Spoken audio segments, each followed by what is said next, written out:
The second half of our myth of the model family focuses more on the marriage relationship as far as the family is concerned. And this has gone under a lot of attack over the last few years, even quite a bit since this book was published, I think in 2010. So a lot has changed in what we view as a marriage and a model marriage. But first, I want to just start off with the definition of marriage. What is marriage? The state of being united to a person of the opposite sex as husband or wife in a consensual and contractual relationship recognized by law. Second definition is the state of being united to a person of the same sex in a relationship like that of a traditional marriage. So our definition is even changing as far as how the dictionary defines what marriage is. I want all of you to consider what your definition of marriage is right now. And maybe your definition has changed, maybe it hasn't, maybe it's strengthened in its belief. This topic is a little bit difficult for me to address in this type of setting because I can't have a frank discussion with you guys, but a back and forth discussion. But if you read the post as far as in Moodle Rooms, this is a discussion I want to have based on society, what our society and our nation has gone through over the last few years. This is not a representation of my personal beliefs or what I hope your personal beliefs are, but this is really just a time to practice that critical thinking element of our education, of a liberal arts education, in looking at various sides and issues that are surrounding what a marriage is. So, not every time am I going to do a YouTube clip, but apparently you guys are just lucky right now because you're getting to see some. And this is from Seinfeld. I don't know if any of you guys ever watched Seinfeld. Your parents might have, but it's a pretty funny little show. But he has a short clip with Kramer on marriage. Hey, well, I had a very interesting lunch with George Costanza today. Really? We were talking about our lives, and we both kind of realized we're kids. We're not men. So then you asked yourselves, isn't there something more to life? Yes, we did. Yeah, well, let me clue you in on something. There isn't. There isn't? Absolutely not. I mean, what are you thinking about, Jerry? Marriage? Family? Well, they're prisons. Man-made prisons. You're doing time. You get up in the morning, she's there. You go to sleep at night, she's there. It's like you gotta ask permission to use the bathroom. Is it all right if I use the bathroom? Yeah, and you can forget about watching TV while you're eating. I can? Oh, yeah.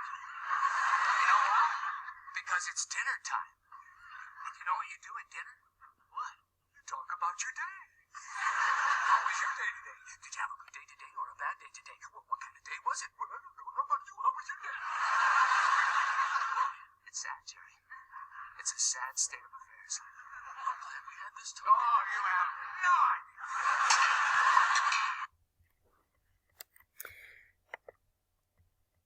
Okay, if you haven't watched Seinfeld, might be a good show for you to find, but just for fun. But marriage can be viewed from lots of different ways. Happy, not so good. Some of you may have, great model marriages in your family, and some of you may not. And so that's okay. We take all of that into our cultural myth and our belief about marriage. So why people marry? People marry for many reasons, including one of more of the following. There are legal reasons why people get married. We look at taxes. Some of the articles talk about that. You have tax breaks. You have benefits that come from marriage. Social reasons. People want to have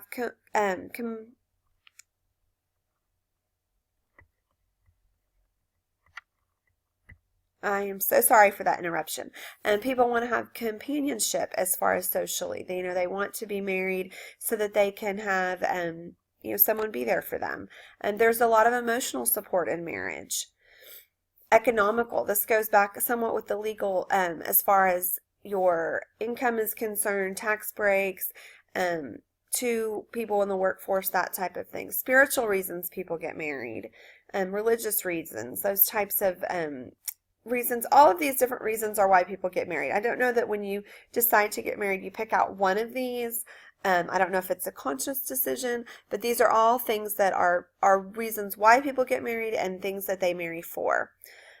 Things like arranged marriages, family obligations, legal establishment of this nuclear family unit, and a lot of times the legal protection of children and public declaration of commitment. So these are other, just reasons why people get married.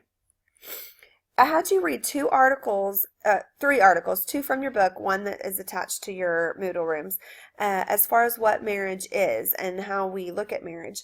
One of them is by Wolfson, and the definition, he really defines what marriage is in his article. He has four very solid points that I hope you were able to find. Number one, marriage is a personal commitment and an important choice that belongs to couples in love. Okay, so number one is personal commitment. Number two, it's a social statement describing and defining a person's relationship and place in society. When you wear a wedding band, this is a reason why people wear them in some instances, is that when they're in a social setting, you can quickly assess whether or not the person's married or not. Are they wearing a wedding ring? There's a relationship between a couple and the government. This deals with like the tax benefits, the legal binding benefits that come from it. I think the text gives an example of people who are in the hospital, the loved ones, and their spouse are the ones who can make decisions for them in case they need it as far as health is concerned. There's also spiritual significance that many of us get married for. The idea of a family unit, of needing to be married in order to create a family as part of the significance of that. These are all things that Wolfson uses as his definition of marriage. And his article is in an argumentative article for same-sex marriage, and he uses these four definitions that we can all pretty much agree on, and then he applies those to a same-sex relationship. Okay, so that's kind of the way he uses this argument to kind of challenge all of us as far as what our beliefs are. The other article I had you read is the opposite about it. It's called "A Does Not Hate," and you have to realize this came out before, like I said, this is an older text, so it came out before the legal changes were made to our nation. But this young lady, or this lady, Jennifer Morse, defines, she kind of uses her article to address why maybe her beliefs are one way, but yet her vote for this proposition is a different way. I want you to take a minute. You can pause your video, and I want you to see if you can find the thesis statement in this article. Take a minute and try to do that.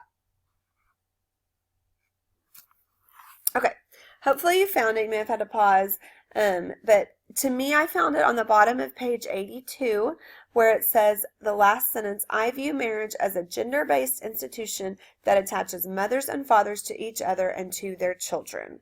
So to me, that is the epitome of what her article is stating, what she's trying to profess as her argument. Now, if I had you look at what you think are the who you think has the better argument between Morse and Wolfson, I don't know. You'll have to kind of discover your own opinion on that. And that is a little bit of what I would like you to discuss in your discussion post.